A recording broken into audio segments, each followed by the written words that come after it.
Halo teman-teman, kembali dengan saya Alvin Lim di Quotient TV. Kita hari ini mau berbicara tentang sebuah polemik ya, di mana undang-undang itu yang ada hanyalah teorinya saja, prakteknya tidak terlaksana seperti itu ya. Apa contohnya teman-teman? Ya, contohnya adalah undang-undang atau peraturan tentang Permenkumham ya. Salah satunya misalnya deh, contoh sepelenya teman-teman ya, penggunaan handphone di lapas dan di rutan. Jadi teman-temanku, kalau di lapas dan di rutan itu secara hukum, secara peraturan Kementerian Hukum dan HAM, Permenkumham, itu dilarang menggunakan handphone teman-teman ya. Tapi sekali lagi dan lagi teman-teman ya, hampir semua teman-teman penghuni lapas, penghuni rutan itu punya handphone, menggunakan handphone teman-teman ya, ketika mereka di lapas teman-teman, dan itu sudah menjadi rahasia umum. Tidak ada yang berani mengatakan, tidak ada yang berani membantah, tidak ada yang berani bilang di depan umum, kecuali Alvin Lim, si orang gila menurut ya, Yasuna Menkumham. Gak apa-apa teman-teman ya, saya ada di handphone saya ini teman-teman, bukti teman-teman ya, banyak sekali WhatsApp antara saya dan tahanan-tahanan. Baik itu tahanan itu adalah klien saya, maupun tahanan itu adalah teman-teman saya atau orang-orang yang saya kenal, atau orang yang saya nggak kenal minta bantuan kepada saya dari dalam lapas teman-teman, dari dalam rutan teman-teman ya.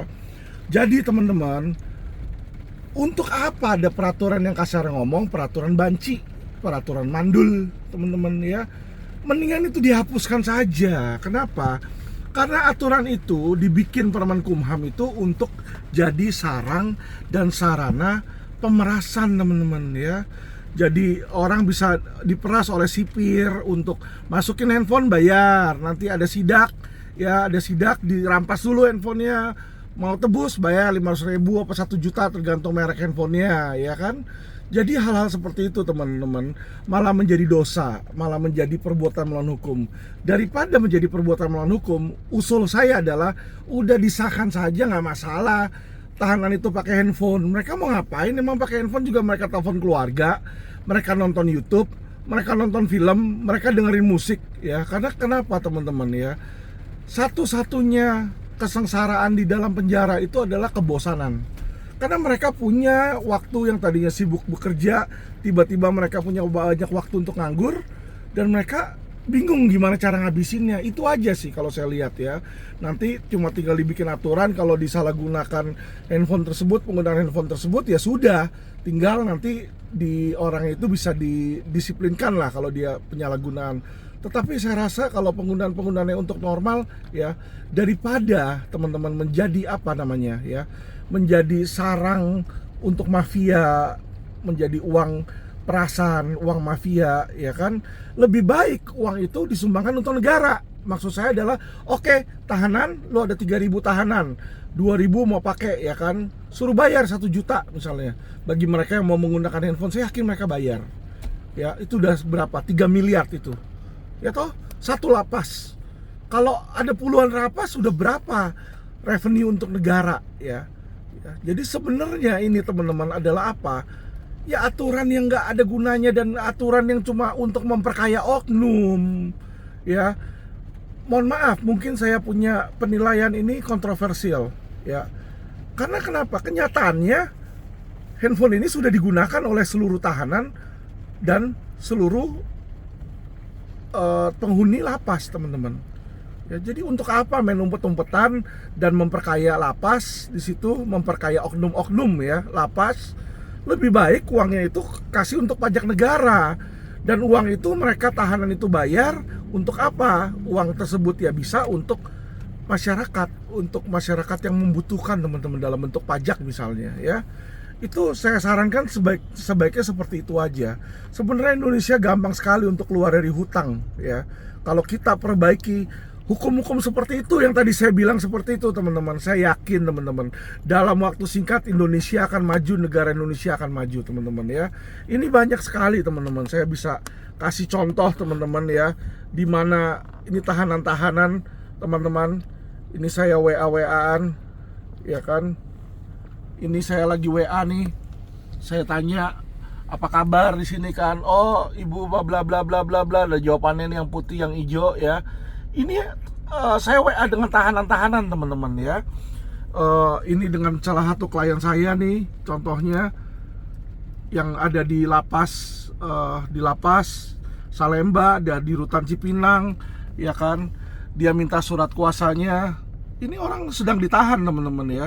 Dan orang ini pun saya bisa WA-WAan.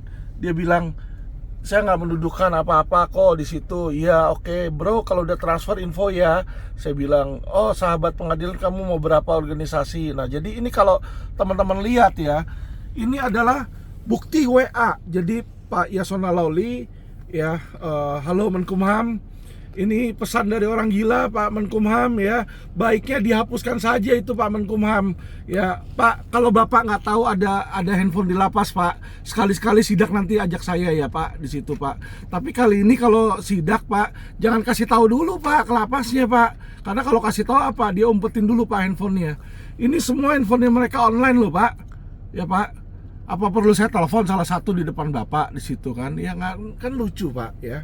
Jadi Pak Menteri Hukum dan HAM yang sangat mulia, sangat hebat ya. Kok sesuatu yang saya tahu Bapak aja nggak tahu sebagai menteri? Bagaimana Anda mau jadi menteri Pak? Ya, saya mungkin orang gila Pak ya. Tapi saya bisa bilang Anda gila kekuasaan kalau Anda bilang di depan publik bahwa Menkumham itu sudah baik, bahwa Menkumham itu sudah sesuai dengan hukum ya. Saya tantang kepada capres yang ada dan kepada seluruh partai yang ada, jadikan saya jaksa agung. Saya bersihkan dalam 5 tahun. Bila saya tidak bisa bersihkan, saya akan berhenti jadi lawyer ya. Saya akan bantai itu nanti semua koruptor-koruptor ya.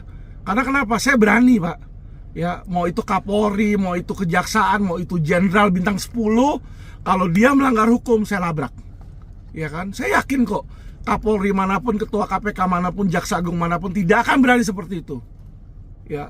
Kalau saya bekerja untuk masyarakat, saya bekerja untuk negara dan bukan bekerja untuk partai tertentu ya. Supaya apa? Masyarakat Indonesia maju, negara Indonesia maju ya. Jadi stop bicara pencitraan deh capres-capres ya. Kenapa? Itu hanya janji-janji yang ya orang udah dengar dari tahun ke tahun, dan akhirnya hukum di Indonesia makin jeblok dan makin rusak ya. Bantu kita perbaikan. Saya bersedia menjadi salah satu alat untuk memperbaiki hukum di Indonesia ya. Selama saya masih memang bernafas, saya nggak tahu berapa tahun lagi saya masih bisa hidup. Tapi kalau ada, berikan waktu, saya akan berbakti untuk negara. Tapi itu balik lagi, kalau Anda partai-partai, Anda pejabat atau Anda calon presiden berani mengubah hukum. Kalau Anda nggak berani, ya kita tahu sendiri. Oke teman-teman, masyarakat Indonesia, terima kasih. Yang bilang saya sering bikin hoax, yang bilang saya sering nipu, ini bukti-buktinya banyak ya. Kenapa? Tanyakanlah kenapa pejabat ketika saya kritik, saya bilang tempat mereka sarang mafia, saya bilang tempat mereka banyak oknum, mereka hanya membantah, bilang saya gila dan laporin saya ke polisi ya. Suruh buktikan, suruh kasih saksi-saksinya, nanti saksi-saksinya dia diancam semua pada ketakutan ya. Padahal nih saya komunikasi sama mereka, contoh penggunaan handphone di lapas, mereka menggunakan setiap kali ya. Tapi kalau dia orang namanya diancam di dalam tahanan mereka, ya kita mau bisa apa teman-teman ya. So masyarakat Indonesia be smart ya, be smart ya. Saya berbicara seperti ini, nanti kalau disuruh membuktikan ya, bukti WA ada, nanti dia bisa bilang, oh WA-nya itu handphonenya dikasih ke orang lain lah, ono lah, inilah ya. Intinya teman-teman ya, mereka ini denial, mau atau tidak merubah itu aja. Tapi supaya teman-teman tahu ya, kita kasih bukti apapun, udah ada sampah apapun, tai depan mereka pun, nanti dia bilang, oh ini bukan tai, ini coklat, suruh kita yang makan dulu. Mati nggak lu ya. Jadi teman-teman, salam cerdas hukum, terima kasih.